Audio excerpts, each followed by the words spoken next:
Muito bem, eu vi que temos, graças a Deus, muitos sacerdotes aqui entre nós. Queria dar uma salva de palmas especial para eles. Agradecer-lhes o seu sim, né? Obrigado, padres. Então, depois de vermos a atividade ordinária, entramos na atividade extraordinária do demônio, que, como o próprio nome indica, é mais rara. Extraordinário quer dizer não frequente, raro. É importante que isto esteja claro, né?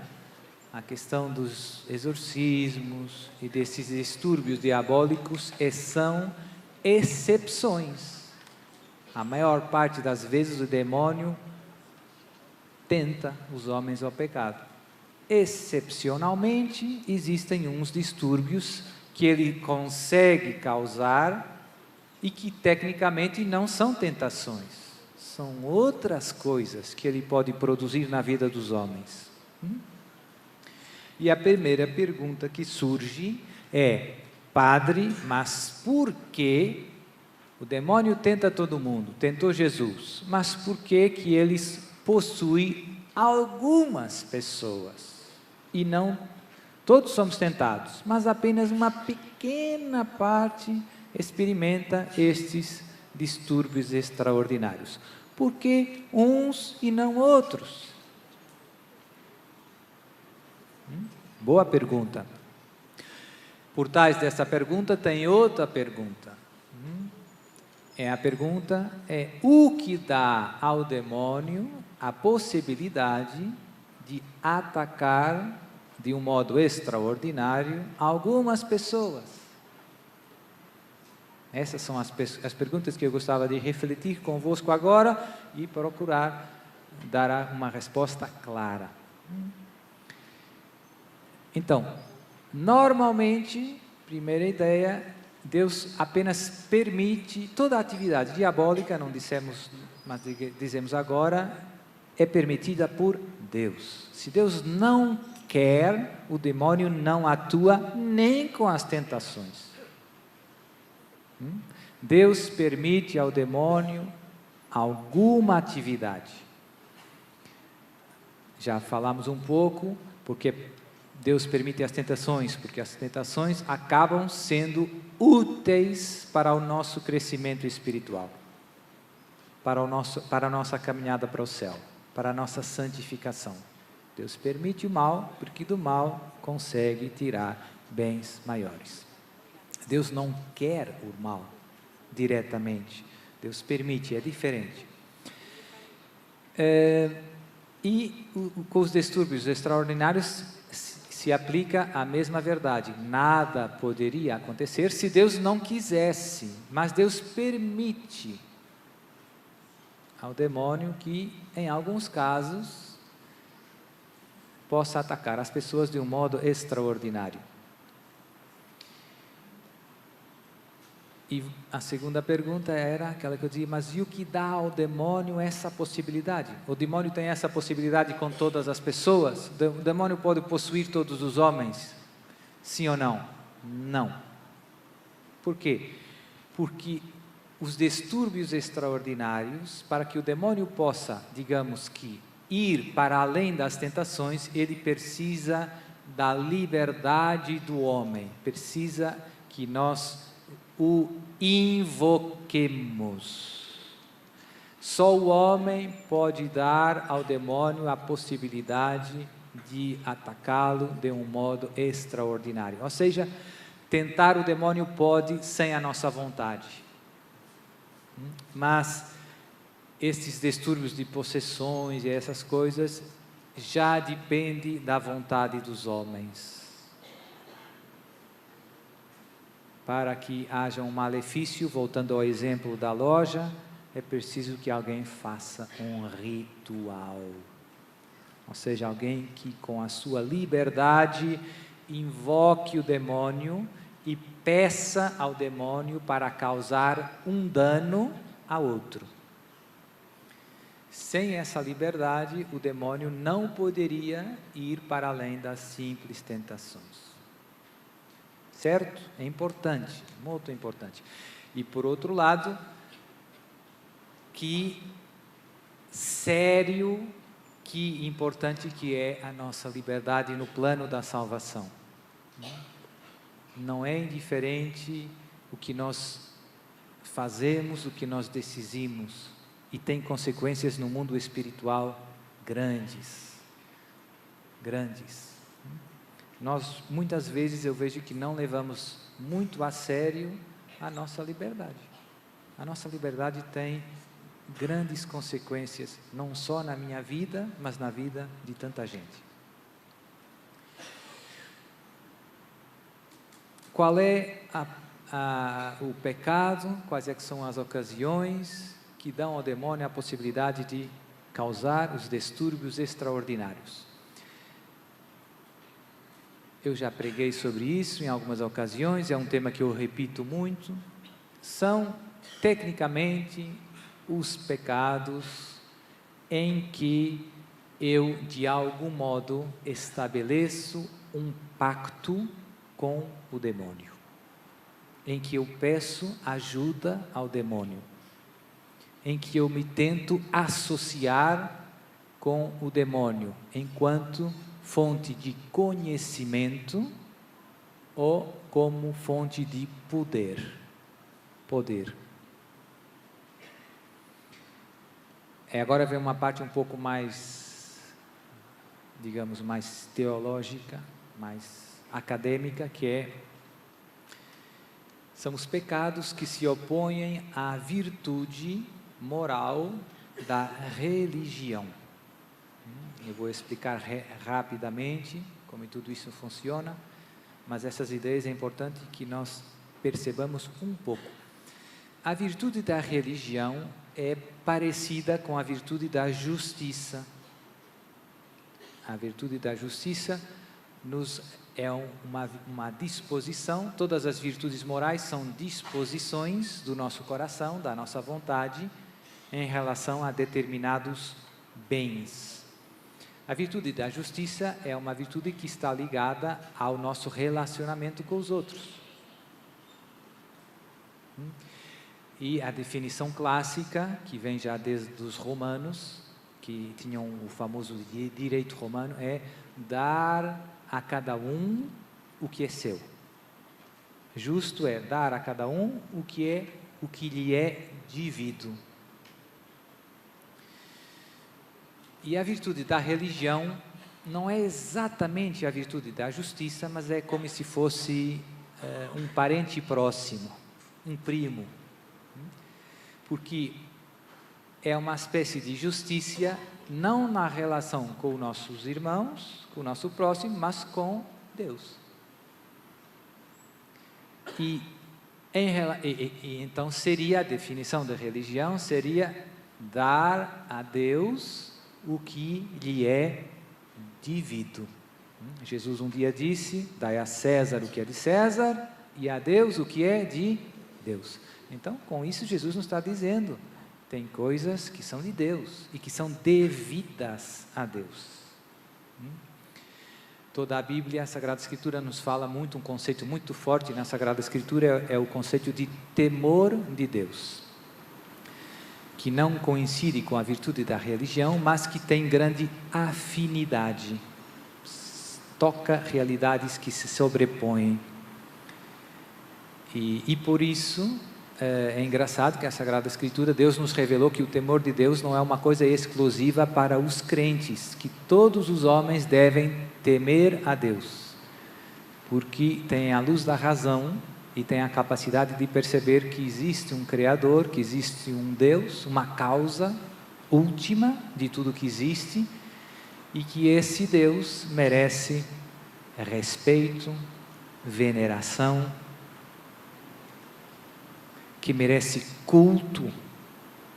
E por isso nós olhamos a história da humanidade e você vê sacrifícios, orações, promessas, votos.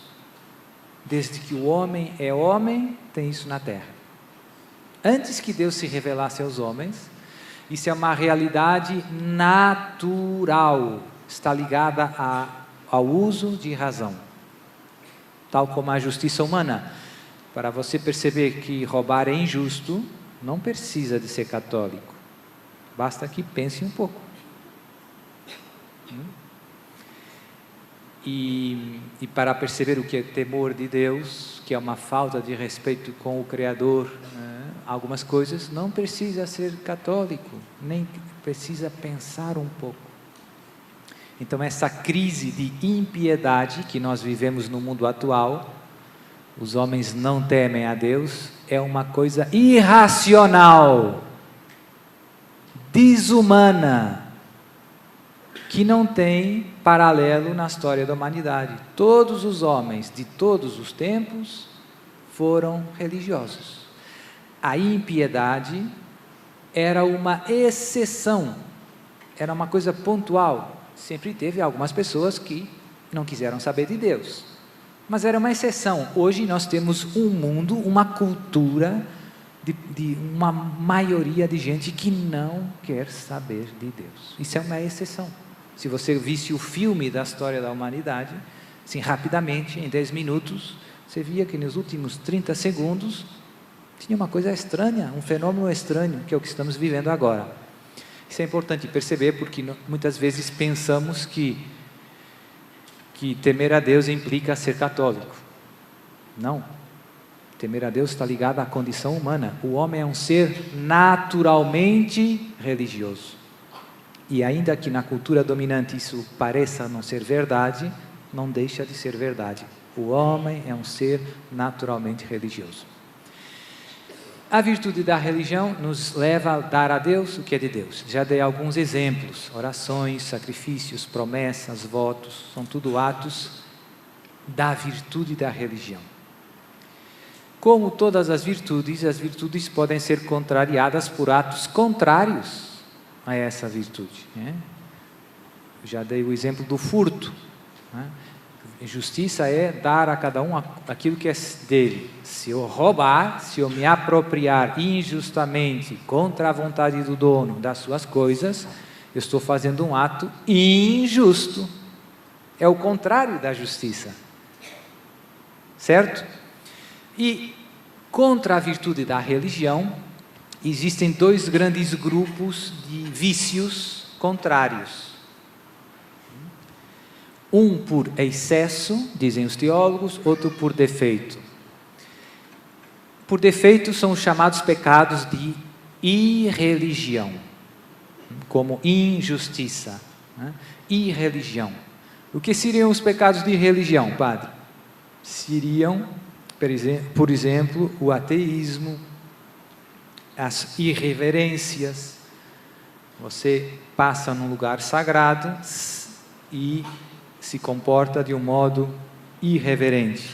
Agora tem muitas profanações lá na Europa de imagens religiosas, imagens de Nossa Senhora que estão nas praças públicas, e que vem gente que pinta a imagem, escreve blasfêmias, ou nas igrejas. Aqui na América Latina também está acontecendo, infelizmente, em países como México, Argentina, Brasil também, mas mais México, Argentina.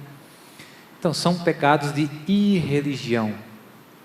A blasfêmia, falar das coisas sagradas de Deus, das coisas de Deus sem o devido respeito. Tudo isso entra nos pecados de irreligião. Está claro? E depois, do outra parte, outro grupo de vícios são os chamados pecados de superstição. E estes são os que agora nos interessam, nesse momento, porque esses são os que implicam o tal pacto explícito ou implícito com o demônio. Implicam esta vontade de se querer associar ao demônio como fonte de poder ou de conhecimento para determinado objetivo. O uso da minha liberdade, eu estou abrindo a porta, dito de um modo simples, eu estou abrindo a porta, o coração, a estas forças ocultas para conseguir algo.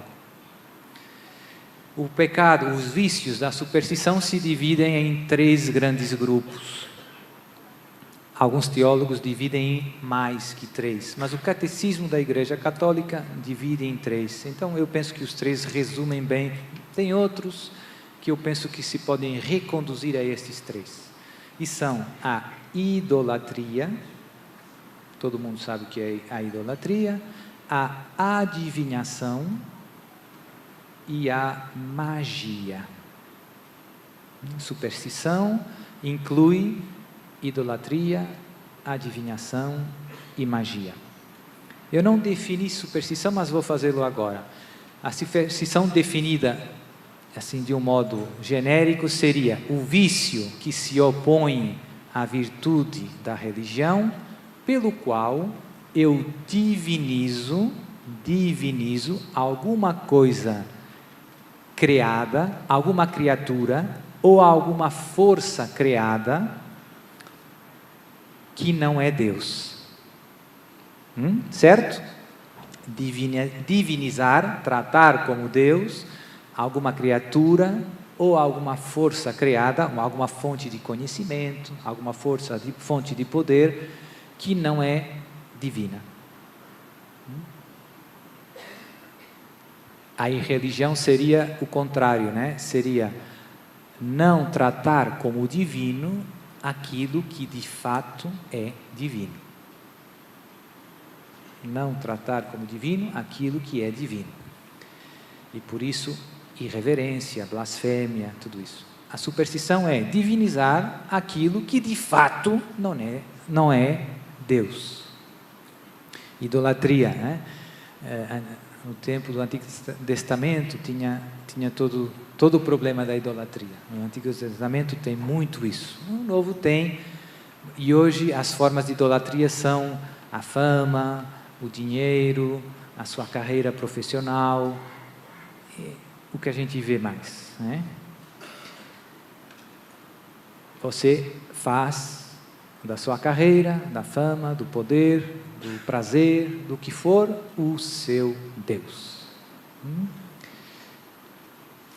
Isso implica, na antiguidade, isso não necessariamente implica um pacto com o demônio, nesses termos que eu estou falando, mas quando eu arranjo uma divindade, como acontecia muito no Antigo Testamento, e como existem ainda em algumas religiões mais tradicionais, quando você diviniza, não sei, uma árvore, né?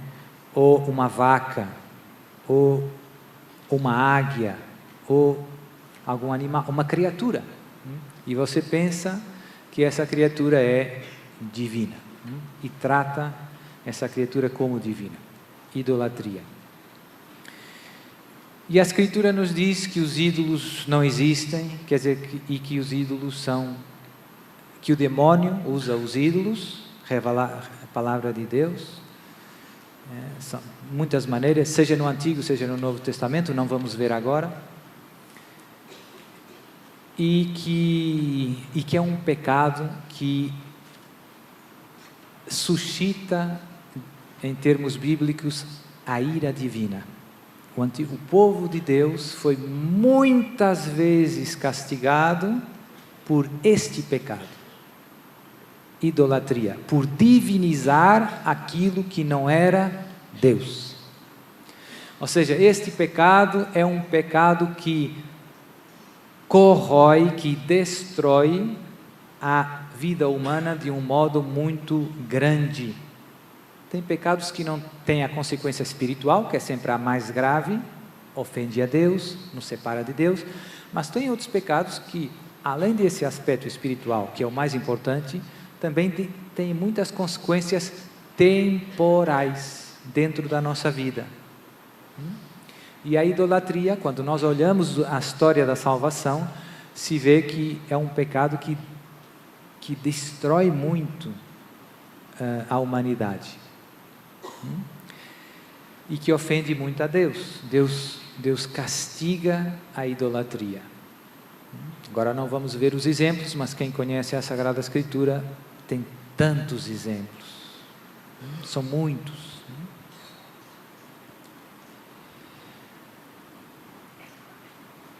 A seguir à idolatria tem a adivinhação e a magia, que na prática são os que me interessam ainda mais nesse momento. A adivinhação é divinizar uma fonte de conhecimento que não é divina e que também não tem uma explicação natural. Não é estudar matemática, mas é lançar os búzios, ou deitar os búzios, não sei como é que se diz aqui, deitar as cartas do tarô. Você está buscando conhecimento e os búzios em si não dizem você nada, não tem essa capacidade de mostrar o futuro para você ou de mostrar para você as coisas desconhecidas. Eu uso apenas as cartas e os búzios como um meio de entrar em contato com uma força, com uma fonte de conhecimento, com uma força oculta, por isso se chamam muito esses pecados de superstição ocultismo, é uma força que não é evidente qual é, e a essa força eu estou pedindo que me ilumine, que me mostre.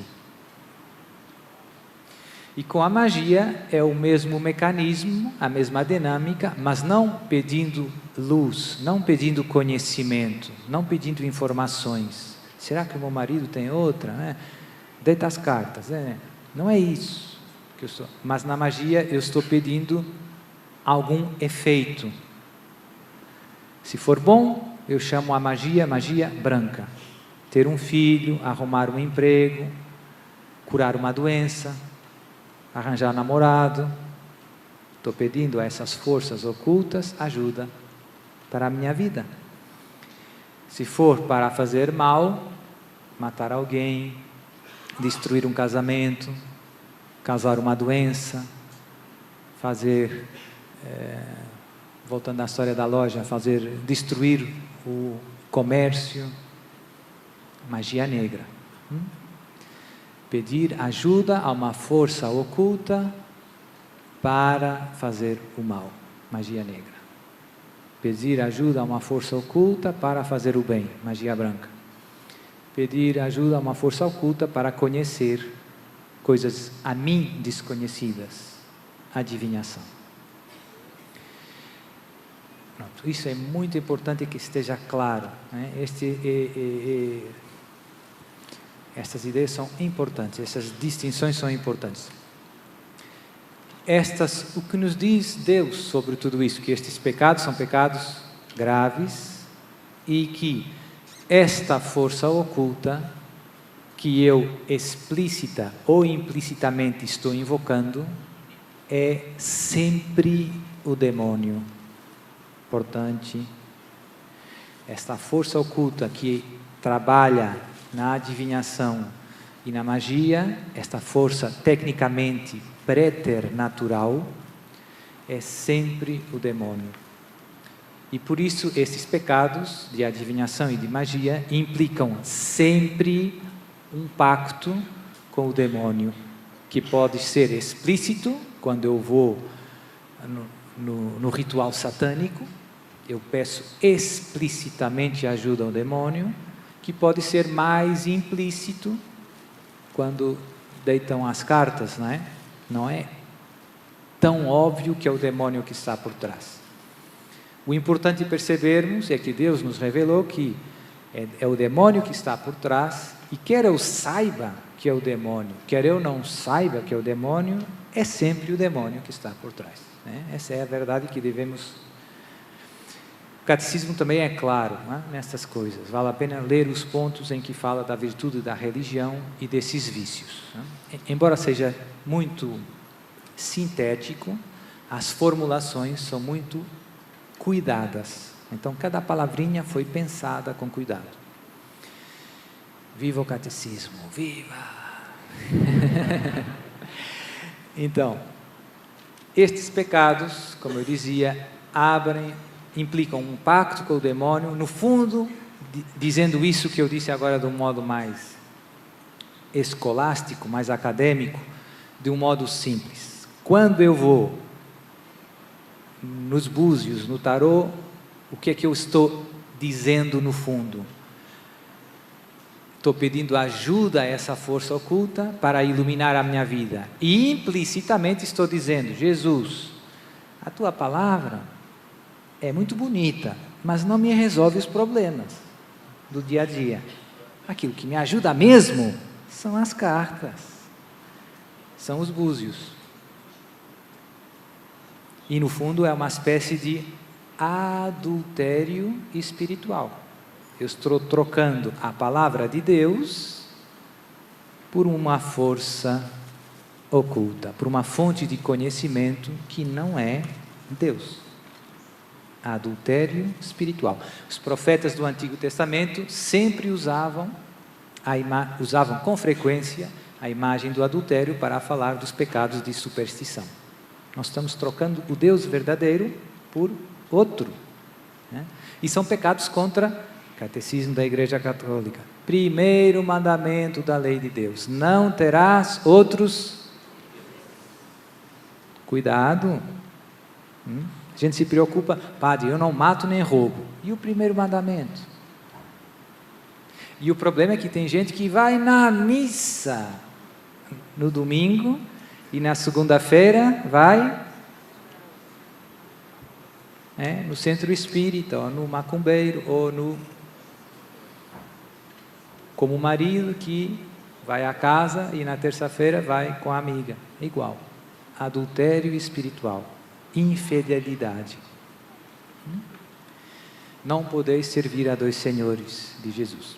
Então, eu noto que, em geral, o povo de Deus não tem muita consciência da gravidade desses pecados. E não tem muita consciência da incoerência que esses pecados significam para um batizado. Você diz que Deus é o único Deus, que segue Deus em tudo, mas pois na prática deixa a palavra de Deus de lado e vai correndo para o tarô e para a constelação familiar. Então, em que ficamos? E com a magia é a mesma dinâmica, né?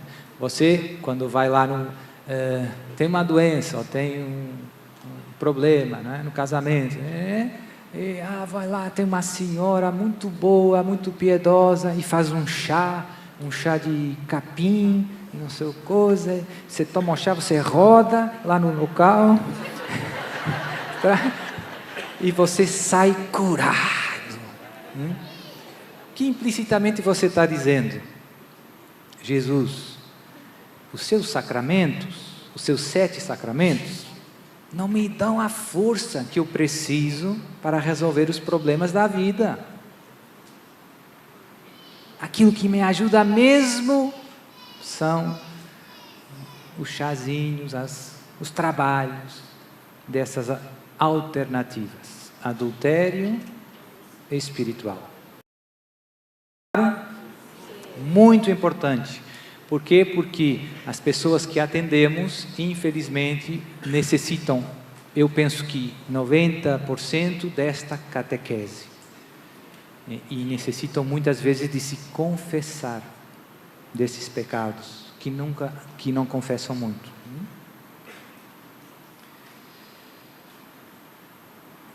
Agora entramos na lista de quais são, a pergunta agora muda, e quais são os distúrbios extraordinários que o demônio pode causar?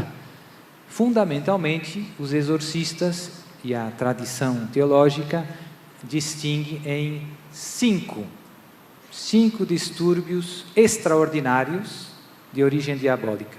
Não são tentações, são coisas raras que o demônio pode causar. Primeiro, a chamada vexação diabólica.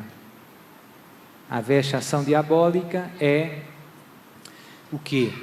É um distúrbio, uma atividade, um distúrbio diabólico extraordinário sobre os sentidos externos da pessoa. Visão, ouvido, cheiro, paladar, tato, 5 sentidos externos. Pessoas que experimentam alucinações, que veem defuntos, que veem às vezes o próprio demônio, mas que também veem Jesus e Maria, e isso é de origem diabólica. Não é normal as pessoas terem as diversas...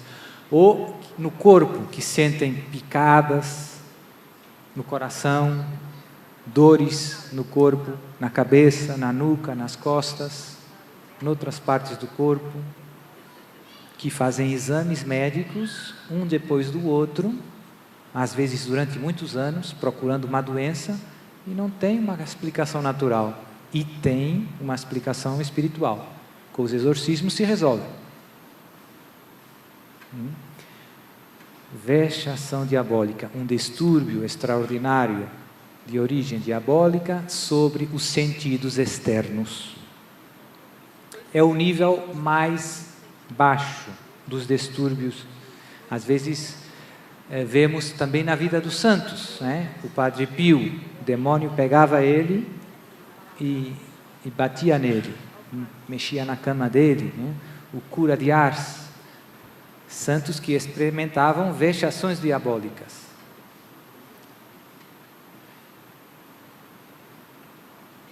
É o nível mais leve, mas não são tentações, mas é extraordinário. Depois da vexação diabólica, temos a obsessão diabólica. Obsessão de origem diabólica. É parecido, é um distúrbio extraordinário de origem diabólica, desta vez sobre os sentidos internos, sobre a nossa memória, sobre a nossa imaginação. Este, em geral, os exorcistas estão todos de acordo, é o distúrbio de origem diabólica mais difícil de discernir, em teoria. Na prática, eu vou mostrar que não é tanto assim, porque é muito raro que este distúrbio se dê isolado, que a pessoa seja só atacada na imaginação e na memória. Na prática, o que vemos é que esses distúrbios extraordinários normalmente são cumulativos, ou seja, quem tem uma obsessão diabólica, quase sempre, para não dizer sempre, tem também vexação diabólica. Ou seja, o nível 2 normalmente inclui o nível 1. Ficou claro? Se fosse só o nível 2, é difícil às vezes discernir a obsessão diabólica só, isolada. Não é fácil, porque se confunde com muitas doenças mentais, por esse motivo simples. Se confunde com doenças. Mas existem modos? Sim, porque também, muitas vezes essas pessoas também, na sua imaginação, conseguem adivinhar coisas desconhecidas, coisa que um doente mental não pode. Como é que o doente mental sabe que eu tenho aqui no meu bolso direito? Não tem jeito. Ou como é que um doente mental compreende uma língua que ele nunca estudou? Não tem jeito, não tem explicação natural.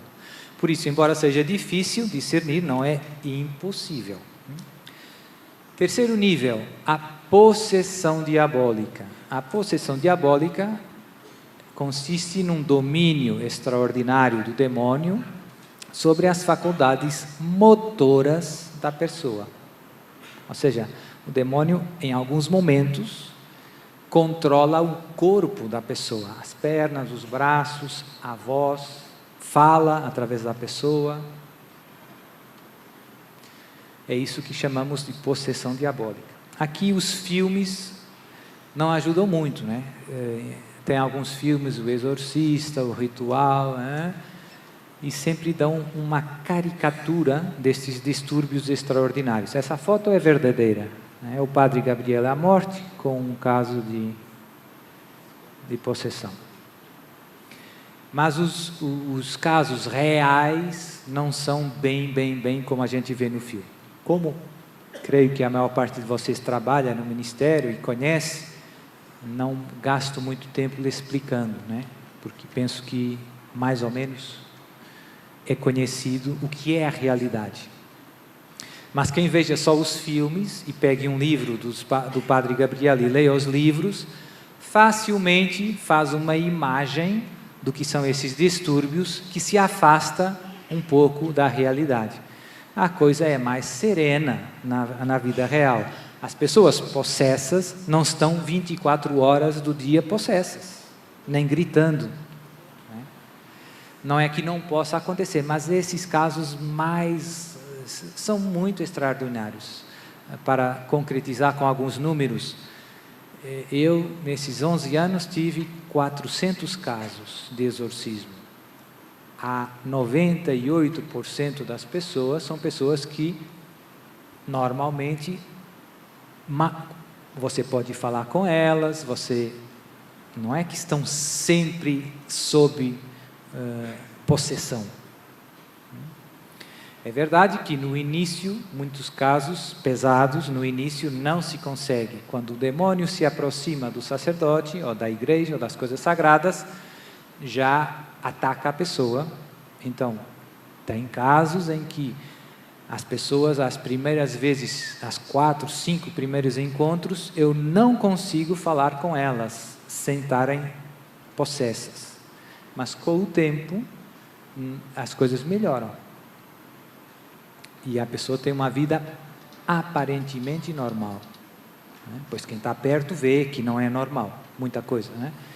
Mas isso é importante porque eu vejo que quem não tem experiência prática dos exorcismos e se baseia apenas nos filmes e nos livros, pensa que um possesso é uma extraterrestre, é uma pessoa que vive gritando, né? E que levitando.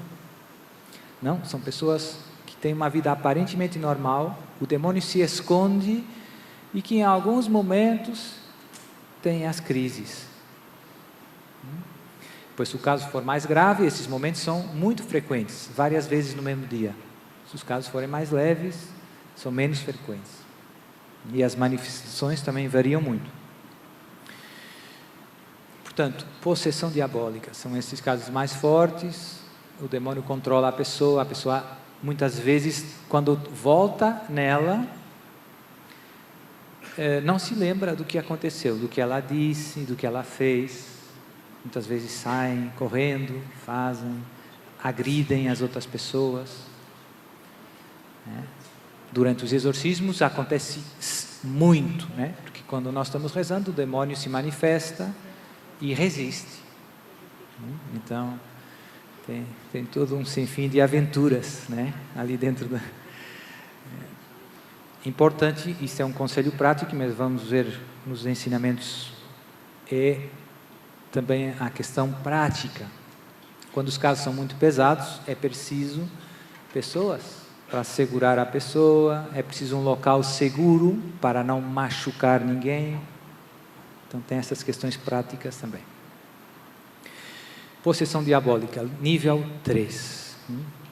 Como eu dizia, normalmente esses níveis são cumulativos. As pessoas que estão possessas têm também vexações e obsessão de origem diabólica. As pessoas que são obsessas, normalmente também têm vexações. As pessoas que têm vexações, podem ter só vexações. Portanto, pode ter só o nível 2, inclui o 1, e o 3, o 2 e o 1, normalmente. Quarto caso de distúrbio diabólico de origem extraordinária. Não é um distúrbio sobre as pessoas, é um distúrbio sobre os lugares e sobre os animais, e que se chama, normalmente, infestação diabólica.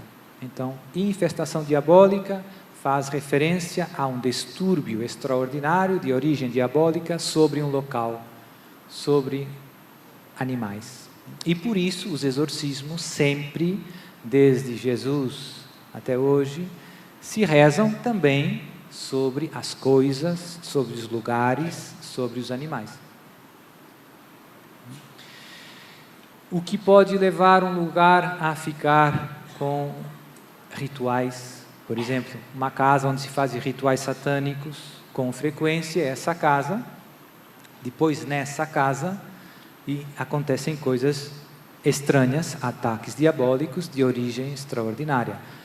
Vozes, avarias, um pouco como acontece nos filmes de terror, né? As luzes acendam e desligam sozinhas, a TV se acende e desliga, coisas estranhas. Parece um filme de terror. Exorcismo sobre a casa. Às vezes erramos o alvo, às vezes rezamos por uma pessoa, mas o distúrbio está na casa. Já acontecia antes da pessoa comprar a casa. Então, por isso o período o diálogo com a pessoa é importante para perceber se os distúrbios estão ligados à pessoa ou ao local. Como eu sei, padre? Se você pergunta, a pessoa diz, padre, eu tenho picadas no corpo, vomito coisas estranhas, vejo, né? E depois você diz, em sua casa, mais alguém tem esse distúrbio? Não, sou só eu.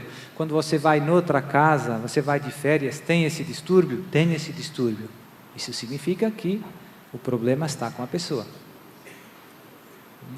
Se você pergunta, não, o meu marido tem, o meu filho tem, e quando vocês vão noutra casa, tem? Não, noutra casa tudo tranquilo, então tem que rezar na casa.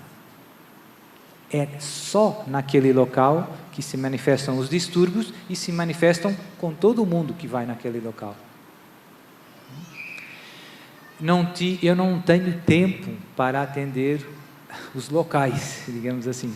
Como tem muitos casos em Portugal e como tem poucos exorcistas, eu me dedico o meu pouco tempo a atender os casos graves das pessoas.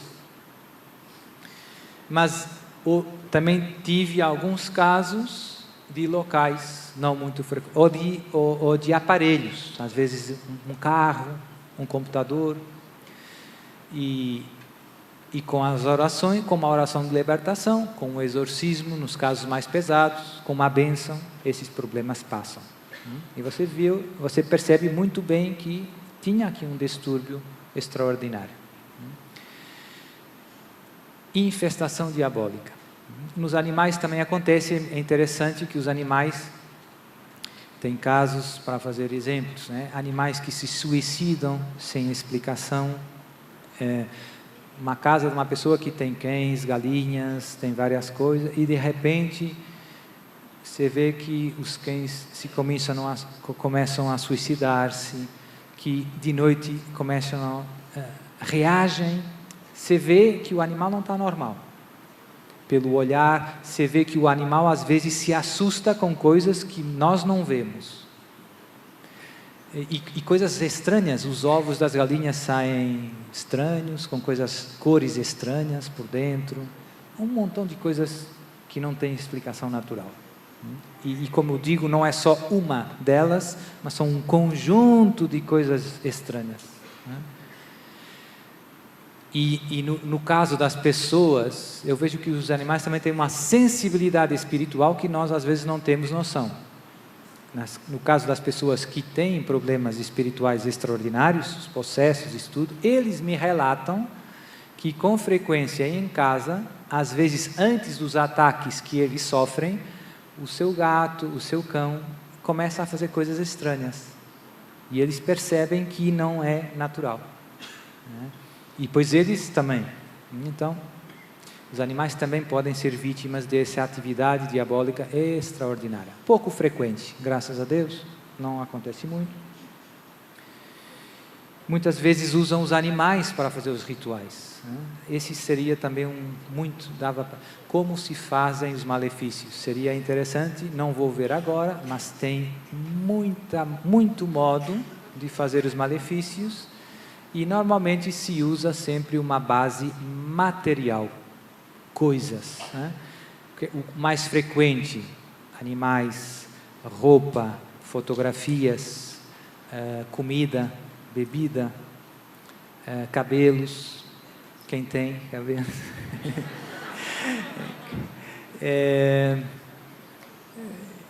terra, cemitério, restos de cadáveres humanos, tudo isso se usa muito frequentemente. para fazer os malefícios.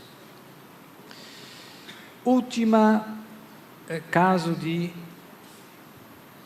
ação diabólica extraordinária, aquilo que os exorcistas chamam a sujeição diabólica.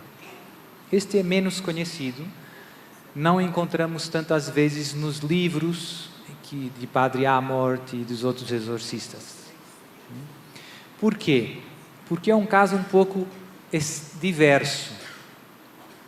São as pessoas, já falei no primeiro encontro, são aquelas pessoas que explicitamente alimentam um pacto com o demônio. Essas pessoas, o demônio inspira pessoalmente, diretamente. Essas pessoas são guiadas, digamos assim, voluntariamente, não é forçado, ao contrário dos possessos. Os possessos, quando estão atacados pelo demônio, o demônio tem que desligar a consciência da pessoa, a pessoa não se lembra de nada, e depois pode usar ela. No caso da sujeição diabólica, não é assim, a pessoa está em pleno uso das suas faculdades, e é inspirada pelo demônio. O demônio diz para ela coisas sobre os outros. Aquela pessoa está mal do fígado, aquele homem é um sacerdote, você agora faça isso, você diga isso para essa pessoa. São instrumentos do demônio, alimentam este pacto com o demônio. Por que este caso é menos estudado? Porque essas pessoas nunca vêm, normalmente, pedir ajuda ao exorcista. E também porque essas pessoas não têm manifestações habitualmente, é muito raro, mesmo se vêm nos eventos, mesmo se vêm no acampamento, mesmo se vêm no grupo de oração, o demônio às vezes manda muitos deles para destruir obras de Deus. A paróquia, o grupo de oração, parecem pessoas piedosas, com boas intenções, e de fato são agentes infiltrados pelo inimigo. O demônio não ataca essas pessoas, trata bem, são seus colaboradores, não tem dor de cabeça, nem vexação, nem. Tudo legal, aparentemente.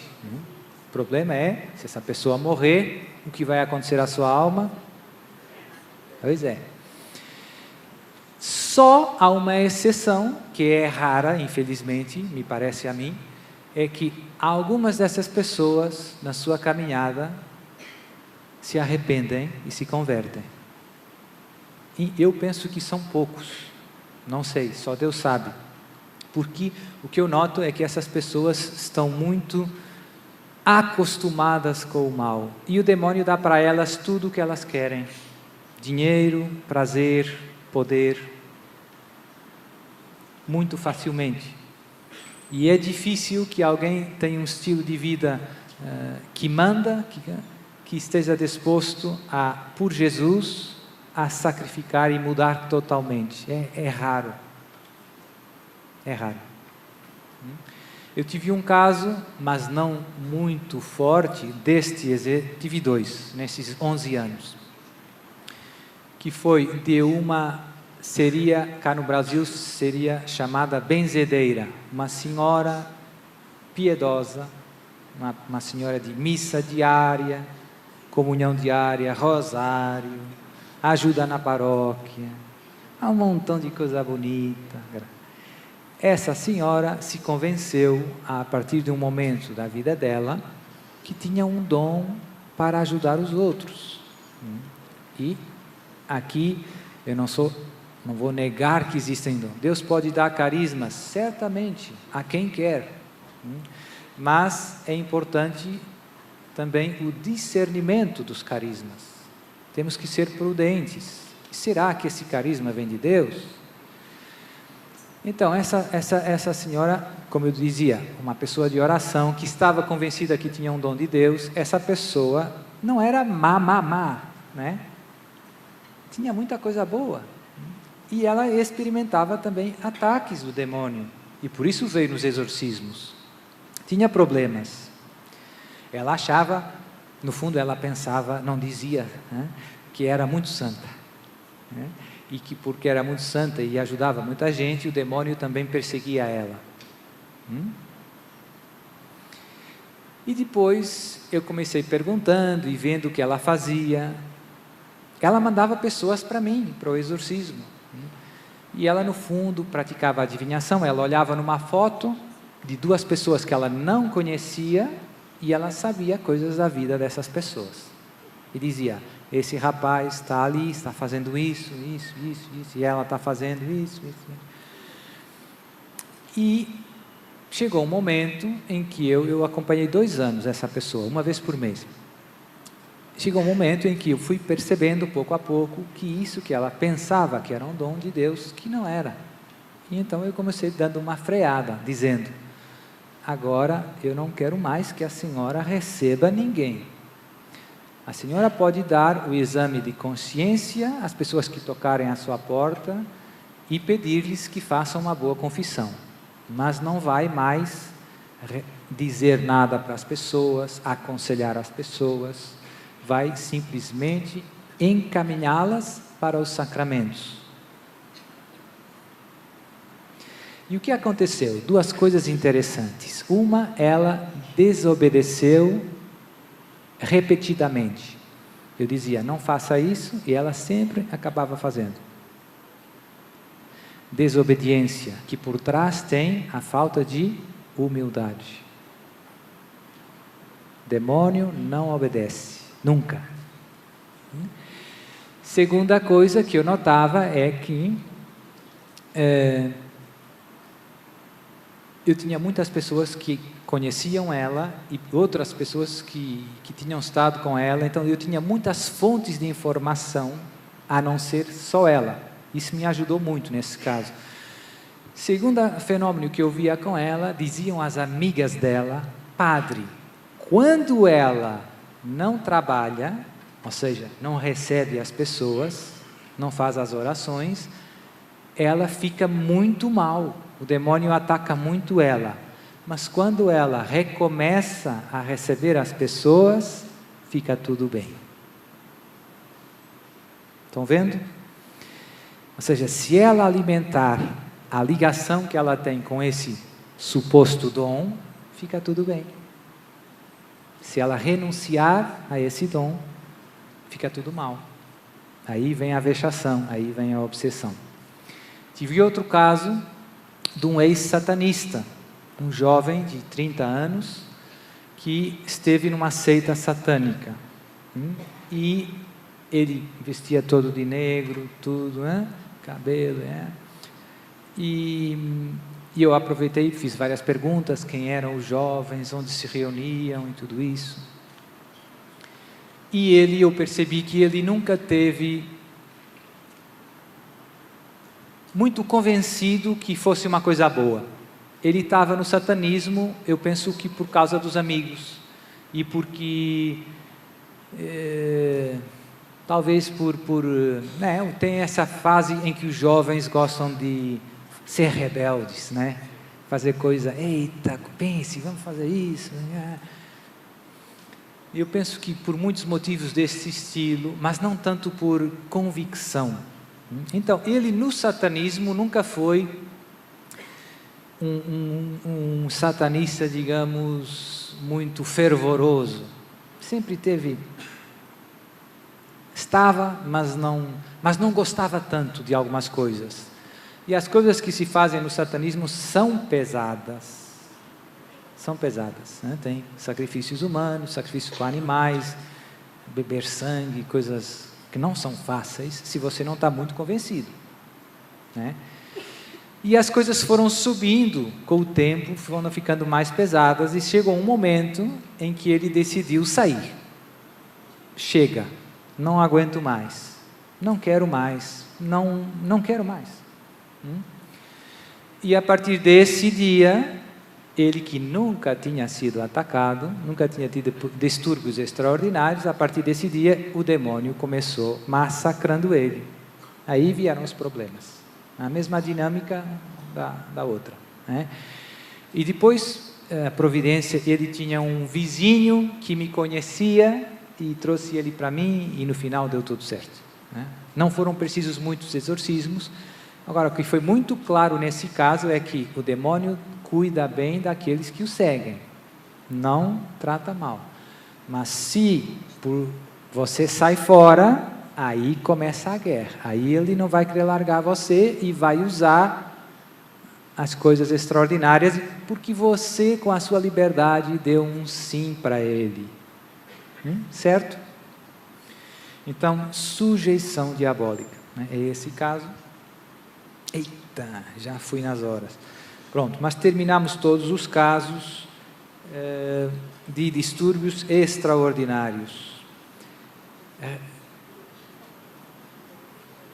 Só uma última ideia importante, duas, que é, tem casos de pessoas que são atacadas pelo demônio de um modo extraordinário, e tem casos de muita gente que vem procurar o exorcista que no fundo tem doenças mentais muitas vezes, às vezes sugestão, em alguns casos simulação, pessoas que querem enganar o exorcista para convencer o exorcista que estão possessas, e a família e tudo isso. Por isso é preciso prudência no diagnóstico, prudência, ir com calma, ser inteligente, muitas perguntas, muita conversa. Segunda ideia, existem alguns casos em que existem pessoas com problemas de saúde mental e, simultaneamente, com distúrbios extraordinários. E, portanto, também é preciso prudência, porque às vezes as pessoas pensam ou está possesso ou está maluco. Às vezes tem as duas coisas juntas. Está possesso e está maluco. E isso complica o diagnóstico. Complica a coisa. E não é tão pouco frequente como isso, né? Graças a Deus, o estar maluco muitas vezes é só depressão, coisas assim, menos maluca. Dentro do maluco tem muita coisa, né? Mas tenho vários casos, dezenas, desses 400, talvez algumas dezenas, de pessoas que também tinham problemas e que eu encorajo sempre a procurar ajuda médica.